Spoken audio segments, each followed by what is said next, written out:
এইটা হচ্ছে আমাদের তুতবাড়ি। তো আমরা এখানে এখন তাল পাড়তে এসেছি।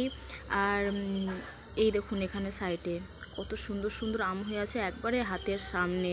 আর এত আম হয়ে আছে দেখেই লোভ যাচ্ছে। এখন পাকা আম উঠে গেছে, তবু এই আমগুলো এখনও অনেকটাই কাঁচা রয়েছে। এগুলো পাকতে অনেকটাই দেরি লাগে, প্রায় বর্ষার দিকে চলে যায় এগুলো পাকতে। দেখুন না, ইচ্ছে হচ্ছে এক্ষুনি নুন নিয়ে এসে কামড়াতে শুরু করে দিই। তো ওই যে দূরে দেখতে পাচ্ছেন, ওখানে এখন হরিনাম সংকীর্তন যাচ্ছে। তো ওখানে দুপুরে আমাদের নিমন্ত্রণ, ওখানে খেতে যাব।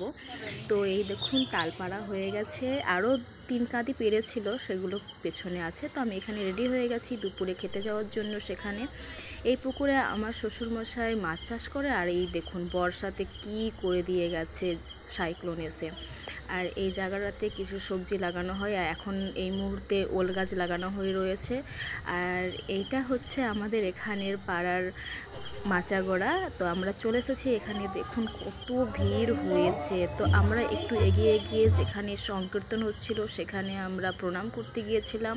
তো এসে খাওয়ার পরে আমরা বাড়ি ফিরে গিয়েছি। এত রোদ মানে বলা যাবে না। তো বিকেলবেলা আমরা তাল কাটছিলাম, তো কেটে খেলাম, সত্যি খুব টেস্টি। তো বাই, আবার দেখা হবে অন্য কোনো ভিডিওতে।